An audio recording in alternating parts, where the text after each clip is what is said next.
আসসালামু আলাইকুম সুপ্রিয় দর্শক। প্রতিদিনের মতো বলবো না এই গরমে আপনারা ভালো আছেন, কারণ যে গরম পড়েছে এই গরমে কোনোভাবেই ভালো থাকা সম্ভব নয়। তবে এই গরমে যদি এই লেমন ললি আইসক্রিমটা তৈরি করে খান অবশ্যই আপনাদের ভালো লাগবে। দেখতেই পাচ্ছেন হাতে দিলে কিভাবে মিলিয়ে যাচ্ছে, একদম পারফেক্ট, দোকানের চাইতেও বেশি মজা এই লেমন ললি আইসক্রিমটা। এটা তৈরি করা খুবই সহজ কিন্তু খেতে ভীষণ মজা। এটা যদি আপনি একবার তৈরি করেন তাহলে আপনার কাছে বারবার রিকোয়েস্ট আসবে এই গরমে তৈরি করার জন্য। তা চলুন এটা আমি কিভাবে তৈরি করেছি সেটাই আপনার মাঝে শেয়ার করি। আর এখনও পর্যন্ত যারা লাইক দেননি প্লিজ একটি লাইক দিয়ে ভিডিওটি কন্টিনিউ করবেন। আমি এখানে নিয়ে নিলাম 1 কাপ চিনি। 1 কাপ চিনির জন্য আমি দেব 3 কাপ পানি। পরিমাণটা কিন্তু খুব সুন্দরভাবে বুঝে নেবেন। আর এই 3 কাপ পানির জন্য আমি এখানে দিয়ে দিচ্ছি হাফ কাপ লেবুর রস। লেবুর রসটা কিন্তু অবশ্যই দিতে হবে যেহেতু লেমন ললি আইসক্রিম।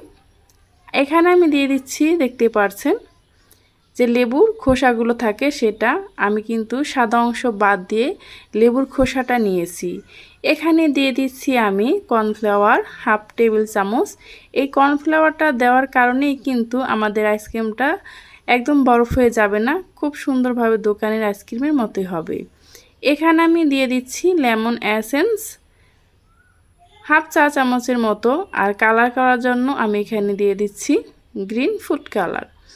এই তো এই সব উপকরণ একসাথে মিক্স করে ভালোভাবে মিশিয়ে আমি চুলার জালটাকে জ্বালিয়ে দিয়ে এটা রান্না করে নেব 3 মিনিট।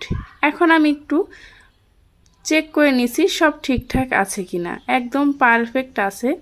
আমি যেভাবে কাপ মেপে ব্যবহার করেছি আপনারাও ঠিক যেই পাত্রে চিনি নেবেন তার কিন্তু 3 ডাবল পানি দিয়ে তারপর লেবুর রসটা দেবেন।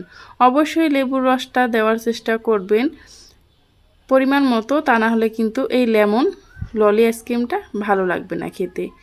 এখন আমি 3 মিনিট জাল করে এটাকে বন্ধ করে দিয়েছি চুলা, দেখতে পাচ্ছেন।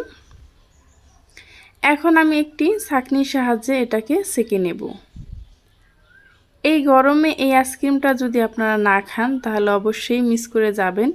কেন বলছি বলুন তো, আমি এটা যখন তৈরি করেছি, যখন আমি এটাকে ফ্রিজ থেকে বের করেছি, আমাদের পাশেই এক বাড়িওয়ালা ভাই আসছিল, তাকে দিয়েছিলাম। সে খেয়ে আরেকজনকে বলছিল এইটা যদি না খাও তাহলে কিন্তু মিস করবা, মানে এতটা মজা হয়েছে। সে খেয়ে বলছে, আমি সেজন্য আপনাদেরকে বলছি আপনারা অবশ্যই একবার বাসায় তৈরি করে দেখবেন। এই লেমন ললি আইসক্রিমটা দোকানের চাইতে বেশি মজা ঘরে তৈরি।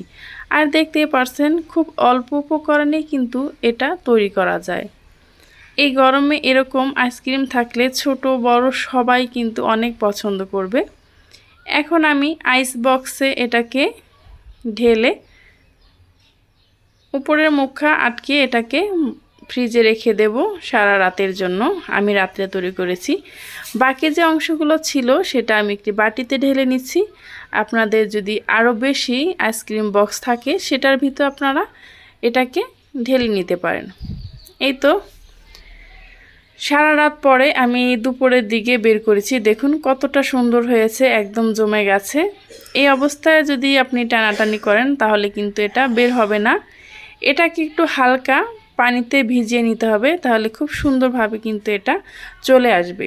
তা আমি একটু এটাকে ভিজিয়ে নিয়ে আসছি, দেখতে পাচ্ছেন এখন কিন্তু খুব সুন্দরভাবে এটা চলে আসবে। এই পর্যায়ে এসে এখনও যারা লাইক দেননি প্লিজ একটি লাইক দিয়ে ভিডিওটি কন্টিনিউ করুন। আর আমার চ্যানেলে আজকে যারা প্রথম ভিজিট করছেন তাদেরকে জেনে অসংখ্য ধন্যবাদ। আমার এই ভিডিওটি দেখতে দেখতে কোনো অংশ যদি আপনাদের কাছে ভালো লেগে যায় তাহলে প্লিজ আমার চ্যানেলটি সাবস্ক্রাইব করে বেল বাটনটি অন করে রাখবেন, যাতে করে যে কোনো ভিডিও আপলোড করা মাত্রই আপনার কাছে নোটিফিকেশন পৌঁছে যায়। যেখানে খুশি যখন খুশি বসে দেখে নিতে পারবেন।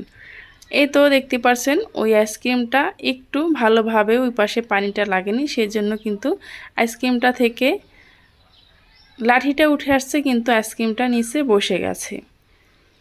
এই তো আমার আইসক্রিমটা পারফেক্টভাবে তৈরি হয়ে গেছে। এ পর্যন্ত আমার সাথে যারাই ছিলেন তাদেরকে জানাই অসংখ্য ধন্যবাদ।